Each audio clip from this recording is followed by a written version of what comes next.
রহমান, দেখতে পাচ্ছেন ঢাকা চট্টগ্রাম মহাসড়কে আমরা দেখতে পাচ্ছি কৃত্রিম বুদ্ধিমত্তা ক্যামেরা, যা এআই নামে পরিচিত ক্যামেরা।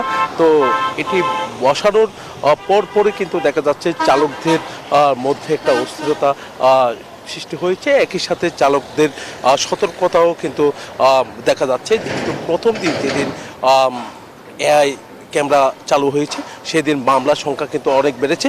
তবে আজকে বলতে যে গতকাল 24 ঘন্টায় কিছুটা মামলার সংখ্যা কমেছে বলে আমাদেরকে জানিয়েছেন ট্রাফিক বিভাগ। তারা বলছেন, হাইওয়ে পুলিশ, তারা বলছেন যে প্রথম দিন এখানে চালকরা তেমন বুঝতে পারে নাই, তবে যে মামলা হওয়ার কারণে কিন্তু সতর্কতা কিছুটা বেড়েছে বলে আমাদেরকে জানিয়েছেন। ঢাকা চট্টগ্রাম মহাসড়কে 427টি এআই ক্যামেরা বসানো হয়েছে।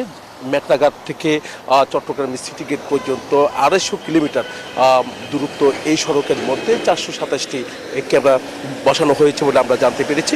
তবে ট্রাফিক বিভাগ আর হাইওয়ে পুলিশ তারা বলছেন যে এআই ক্যামেরা বসানোর পরপরে কিন্তু আসলে চালকরা কিছুটা সচেতন হচ্ছে, আবার সতর্কভাবে গাড়ি চলাচল করছে। তার কারণে 2 দিনে তেমন দুর্ঘটনার খবর কিন্তু পাওয়া যায়নি। ঢাকা চট্টগ্রাম মহাসড়কে যেখানে প্রতিনিয়ত কিন্তু দুর্ঘটনায় প্রাণ ঝরাচ্ছে, এআই ক্যামেরা বসানোর পরপর কিন্তু দুর্ঘটনা কিছুটা কমতে শুরু করেছে। একই সাথে তাদের মধ্যে একটা সচেতনতা এসেছে বলে আমরা মনে করছি। এই ছিল আমার এখানকার সর্বশেষ।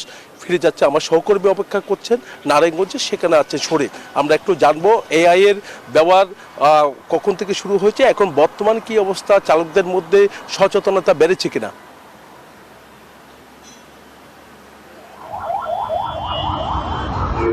ধন্যবাদ জয়। আপনি যেমনটি জানাচ্ছিলেন, নারায়ণগঞ্জের সাইনবোর্ড থেকে কিন্তু আপনার চট্টগ্রামের সিটি গেট পর্যন্ত এই 250 কিলোমিটার মহাসড়কে 1427টি এআই ক্যামেরা স্থাপন করা হয়েছে, যার মধ্যে 490টি পোলের মধ্যে এই এআই ক্যামেরাগুলো স্থাপন করা হয়েছে বলে হাইওয়ে পুলিশ সূত্র আমাদেরকে জানিয়েছে। এবং গত মঙ্গলবার দুপুরে উদ্বোধনের পর থেকে কিন্তু দিনব্যাপী 429টি মামলা কিন্তু প্রথম দিনেই রেকর্ড করা হয়েছিল, এবং সেই মামলা কিন্তু গতকালকে কিন্তু কিছুটা কমে এসেছে। হাইওয়ে পুলিশ জানিয়েছে যে বিশেষ করে মহাসড়কে যে ট্রাফিক সিগন্যাল না মানা, বিশেষ করে ওভারটেকিং, বিপজ্জনক ওভারটেকিং এবং অতিরিক্ত স্পিড সহ যে বিভিন্ন অসংগতি রয়েছে, যে আইন না মানার যে প্রবণতা ছিল চালকদের মধ্যে, সেই প্রবণতাটা কিন্তু গত অনেকটাই কমেছে। বিশেষ করে জরিমানা হওয়ার সাথে সাথে এই এআই ক্যামেরার মাধ্যমে প্রযুক্তির যে সহায়তার কারণে যে বিপজ্জনক ওভারটেকিং এবং ওভার স্পিড সহ যে অবৈধ পার্কিং এবং উল্টো পথে গাড়ি চালানোর অভিযোগে কিন্তু প্রথম দিনে যে রেকর্ড সংখ্যক মামলা হয়েছে, এই মামলার কারণে কিন্তু চালকরা অনেকটাই তারা নিয়ম মেনেই তারা এই মহাসড়কে তারা যান চলাচল করছেন, এবং মহাসড়কে শৃঙ্খলা ফিরে এসেছে বলে হাইওয়ে পুলিশ আমাদেরকে জানিয়েছে। এবং পাশাপাশি কিন্তু মহাসড়কে গত 2 দিন ধরে কিন্তু সড়ক দুর্ঘটনা এবং বিভিন্ন ডাকাতি, ছিনতাইয়ের অপরাধ প্রবণতাও কিছুটা কমেছে বলে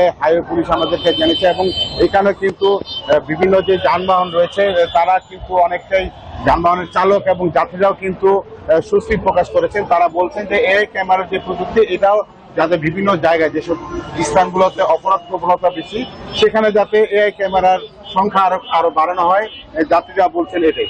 তো নারায়ণগঞ্জের সাইনবোর্ড থেকে আমাকে ছিল এই সর্বশেষ। ফিরে যাতে স্টুডিওতে আমার কাছে।